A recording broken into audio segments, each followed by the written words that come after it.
Again, my name is Rachel Koh. I am 48 years old. I have been living with migraine, I think, my whole life, but I was misdiagnosed very early on. And I am now chronic. And the two paths that got me to chronic were, one, my misdiagnosis. I was diagnosed with TMJ, went through adult orthodonture, and if you can see by my smile, I really didn't need braces, but they said that my teeth weren't touching in the back, so I had braces on at my wedding, which were unnecessary and a $4,000 out-of-pocket cost. I was told it was a hormonal thing. I ended up at the time having a full hysterectomy and ovarectomy, which is not recommended these days, to get rid of the hormones. And so those are just a few of the gamut of things that I was misdiagnosed with until I finally met a headache specialist who diagnosed me with migraine. That is the first thing that led me to chronic. So I was not treated well, and the pain cycle learned itself. And as we know, our brains are very smart, and my brain learned pretty quickly to go from a 0 in pain to a 10, within a matter of, first it was hours, then it was down to seconds.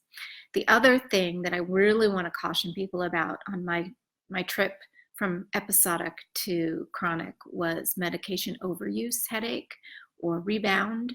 So I misused medications like triptans and Indocin, which is a very strong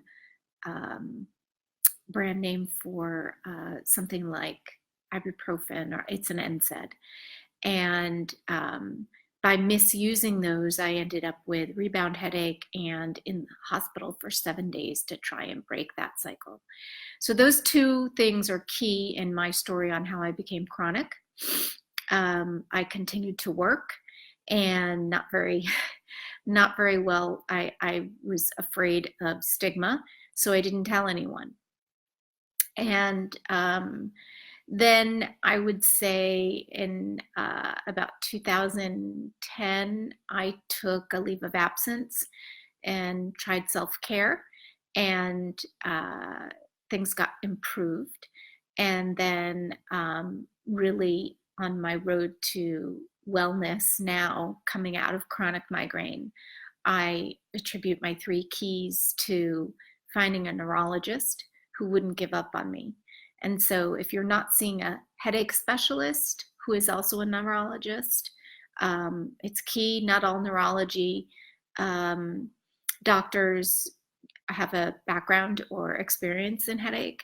So the American Migraine Foundation has a Find a Doctor Near You website where you can look up, put in your zip code and find someone to help you. So that was the first key, in finding someone who knew what I was going through and not give up on me. The second key was the CGRPs, which are just a year now that we have them, and I'm finding a lot of help. There's multiple different versions. So if you're chronic or episodic on the edge of being chronic, I would ask you to talk to your doctor about those kind of medications. And then the third thing is really what I want to talk to you about today, which is self-care and advocacy. And both of those things have really helped me in getting better and being more sane. I mean, we know that there's a lot of comorbidities with migraine and cluster, and those 2 of them are anxiety and depression. And as I found that, I started taking care of myself and listening to my body. And I'm not just talking about avoiding triggers. I'm talking about doing things like exercise or deep breathing, meditation, acupuncture. But the key thing in telling my story, because nobody knows what we go through unless you live it. You know the saying, it takes one to know one. It really does. I mean, I come from a medical family. My husband's a doctor. My father's a doctor. My cousins are doctors. You know, I have nurses in my family, and they've treated people with migraine, but they themselves don't have it, and they really just don't understand. So finding MHAM, Move Against Migraine, was key for me in 2017, joining the support group, the Facebook online support group that the American Migraine Foundation offers, was really critical in me hearing, oh my gosh, I found my community. And people were saying things that I've been saying forever, and I knew they understood. So my first response was, oh, yes, finally. And then my second response was sadness. And how can we all help each other? Because my goodness, no matter how much I'm suffering, there's always someone that's worse. And so I decided in 2017 to start telling my story. So that's the part of self-care, moving out of chronic migraine, and advocacy that has really started to help. So I know that we just finished June, and we had a lot of great success stories that happened in the Migraine and Headache Awareness Month. And, you know, just to cite a few, we had people talking up and speaking about their stories. There's a What Migraine Looks Like campaign that hopefully the AMF is going to post a link to, that you can go to, and you can also share your story, but hear about other people who have shared their stories over the month of June, and find like-minded people who are experiencing the same thing. I also encourage you to go and look at what we've done in the last month with hashtag sowing the seeds and hashtag move against migraine. And both of those should appear in the comments on your screen. Please go and see what other people have done in June, and continue on by providing your story. And then there's other partner organizations with the AMF that have done great things, like Miles for Migraine have had walks, raising money, getting people together, even if they couldn't do the 5K, just to volunteer or be there in a presence. People wearing purple, the Invisible Project by the US Pain Foundation, highlighting different profiles of people with migraine. There's so much work that got done. The New York Times Square billboard ad, PSA about migraine, fantastic. I mean, we just had so many people doing so much in June. And so today is July 1st, and I am again here to promote continued advocacy. So what I'd like to do is just share with you a few things that I do on an everyday basis. Purple in the United States, and I know we have many members who are not in the United States, but purple is the color of migraine awareness in the US. And I know in different parts of the world, purple is the color of female suffrage. But here in the US, purple represents migraine awareness. And so I wear, I don't know if you can see, it's a purple flower, and I wear it on just one ear, because people always say, oh, you're missing an earring. And that it prompts me to say, no, it's on purpose. And it gives me a reason to say, whether I'm feeling well or not, why I'm doing this.